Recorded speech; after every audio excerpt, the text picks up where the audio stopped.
आज मैं आपके साथ डिस्कस करूंगा refractive index and Snell's law. ये आपका रिफ्रैक्शन ऑफ लाइट से रिलेटेड है। हमने इसके पहले वाले वीडियोस में आपको बताया था रिफ्लेक्शंस के बारे में, मिरर फार्मूला एंड मैग्निफिकेशंस। तो देखिए रिफ्रैक्टिव इंडेक्स क्या है, रिफ्रैक्टिव इंडेक्स की हमें नीड क्यों होती है। रिफ्रैक्टिव इंडेक्स की नीड हमें इसलिए है कि हम इससे ये पता कर पाते हैं कि लाइट यदि मीडियम चेंज करता है तो उसका स्पीड क्या होगा। सपोज कर ली वैक्यूम से आपका लाइट एयर में आ रहा है, तो वैक्यूम एंड एयर के बीच इन दोनों में स्पीड क्या होगा। और लाइट यदि एयर से वाटर में जा रहा है तो यहाँ पे मीडियम चेंज कर रहा है एयर टू वाटर, तो स्पीड भी चेंज होता है। और लाइट यदि मीडियम चेंज करता है तो 100% वो क्या करता है, अपना डायरेक्शन भी चेंज करता है। तो उसी के बारे में हम डिस्कस करेंगे। तो रिफ्रैक्टिव इंडेक्स क्या है, रेशियो है किसका, स्पीड ऑफ लाइट का वैक्यूम में एंड किसी भी मीडियम में। लाइट यदि आप किसी भी मीडियम का, किसी भी, जैसे कि आपका एयर है, वाटर है, ग्लास है, किसी का भी अगर आप रिफ्रैक्टिव इंडेक्स फाइंड करना चाहते हैं तो उसके लिए क्या करना होगा, रेशियो लेना होगा किसका, speed of light in the vacuum to the speed of light in the medium. तो रिफ्रैक्टिव इंडेक्स को आप म्यू से रिप्रेजेंट करते हैं, तो म्यू क्या हो गया, रिफ्रैक्टिव इंडेक्स। सी क्या है, स्पीड ऑफ लाइट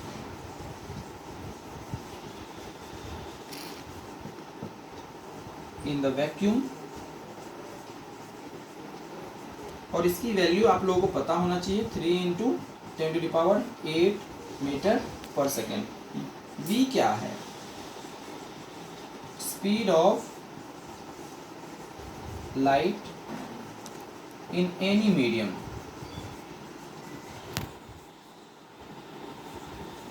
तो देखिए रिफ्रैक्टिव इंडेक्स क्या होता है, speed of light in the vacuum to the speed of light in any medium. तो देयरफॉर म्यू का फॉर्मूला आ गया C/V। म्यू का फॉर्मूला क्या आ गया, C/V।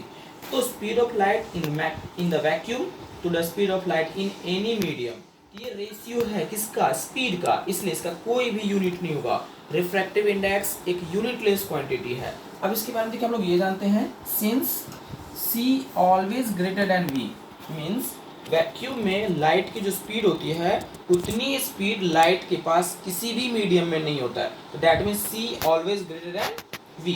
अब आप इसे डिवाइड कर दीजिए V से, C/V is greater than V/V। देखिए C/V क्या हो गया, म्यू आ गया, therefore mu is greater than 1।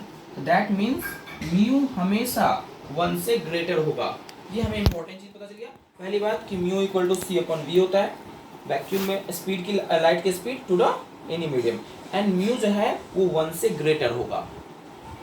उसके बाद म्यू आपका क्या होता है, रेशियो है स्पीड ऑफ लाइट का, इसलिए एक यूनिट लेस होगा। अब हम लोग देखते हैं refractions and Snell's law.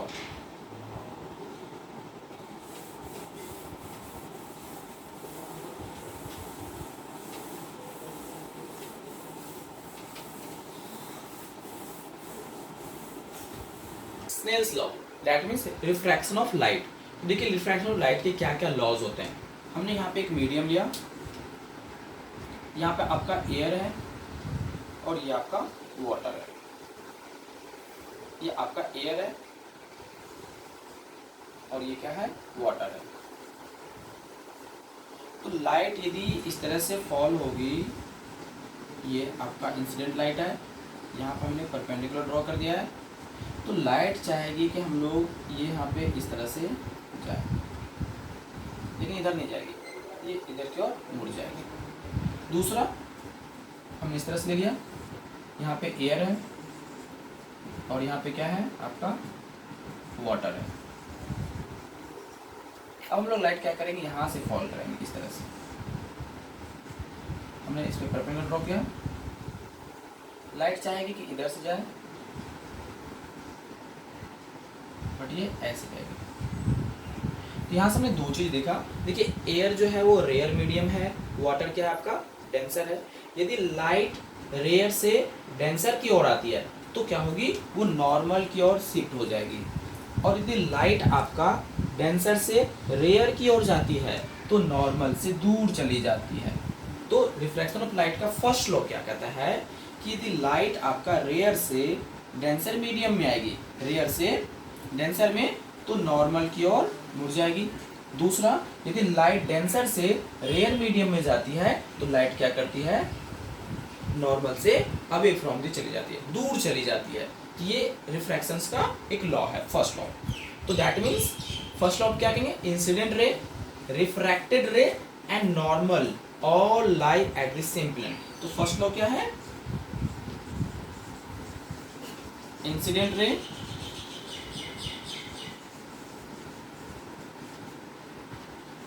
refracted ray and normal at the point of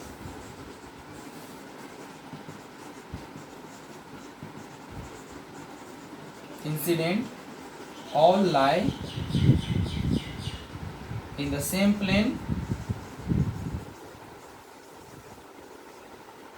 and at the same point।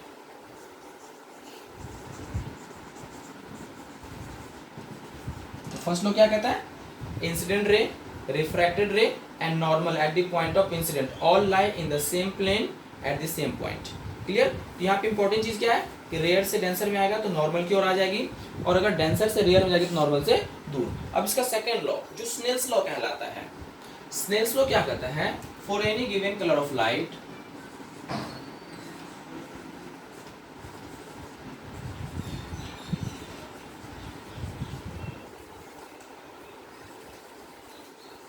एक चीज देखिए, ये कंडीशन है for any given colour of light, that means अगर ये रेड होगा तो रेड ही होना चाहिए, ब्लू होगा तो ब्लू ही होना चाहिए, व्हाइट है तो व्हाइट। ऐसा नहीं कि आप सारे लाइट के साथ ये एक्सपेरिमेंट करेंगे तो आपका ये लॉ अप्लीकेबल होगा, किसी खास कलर ऑफ लाइट के लिए होता है। For any given colour of light ratio of sine i to the sine r is constant, और ये कांस्टेंट किसके इक्वल होता है, रिफ्रैक्टिव इंडेक्स के, sine i upon sine r equal to mu. ये एक इंपॉर्टेंट है। तो स्नेल्स लॉ क्या कहता है, for any given colour of light the ratio of sine i to the sine r is constant and this constant is equals to the refractive index. ये आपको समझ में आ गया कि रिफ्रैक्टिव इंडेक्स क्या होता है। चलिए हम लोग देखते, अभी हमने देखा कि स्नेल्स लॉ में साइन आई और साइन आर जो होता है रिफ्रैक्टिव इंडेक्स के इक्वल होता है। तो रिफ्रैक्टिव इंडेक्स के बारे में कुछ और जान लेते हैं। रिफ्रैक्टिव इंडेक्स हमें फाइंड करना in the form of speed of light. तो हमने अभी स्टार्टिंग में आपको बताया था म्यू इक्वल टू क्या होता है, सी अपॉन वी। तो यदि आप म्यू जी फाइंड करना चाहते हैं, सॉरी म्यू ए मतलब रिफ्रैक्टिव इंडेक्स ऑफ एयर, तो क्या होगा, सी अपॉन वी ए। ये हो गया आपका रिफ्रैक्टिव इंडेक्स ऑफ एयर। और म्यू डब्ल्यू फाइंड करना चाहते हैं तो क्या होगा, सी अपॉन वी डब्ल्यू मतलब रिफ्रैक्टिव इंडेक्स ऑफ वाटर। ठीक है।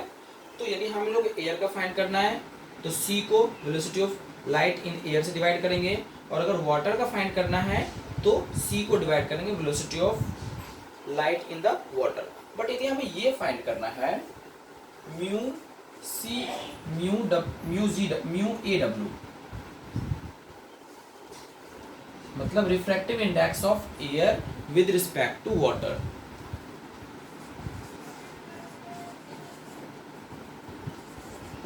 Refractive index of air with respect to water.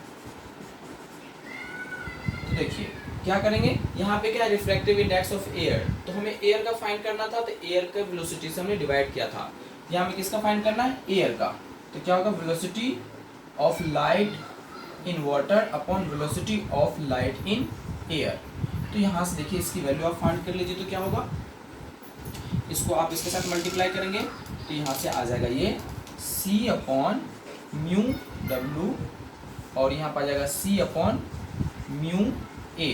तो देयरफॉर म्यू ए डब्ल्यू आ गया mu A upon mu W. तो ये हो गया आपका रिलेटिव रिफ्रैक्टिव इंडेक्स। ये हो गया आपका रिलेटिव रिफ्रैक्टिव इंडेक्स। मैंने सिंपली क्या किया, वी डब्ल्यू की वैल्यू फाइंड कर लिया यहाँ से, और वी ए की वैल्यू फाइंड कर लिया, यहाँ से इसकी वैल्यू पुट कर दिया, तो ये आ गया refractive index of water with refractive index of air with respect to water equal to refractive index of air to the refractive index of water. और इसको ऐसे भी कर सकते हैं म्यू डब्ल्यू ए, तो ये क्या होगा देखो ऑर्डर चेंज कर दिया तो यहाँ भी आपका रेशियो चेंज हो जाएगा, mu W upon mu A हो जाएगा। तो इस तरह से भी आप रिफ्रैक्टिव इंडेक्स फाइंड कर सकते हो यदि आपको रिफ्रैक्टिव इंडेक्स किसी भी मीडियम का मालूम हो तो।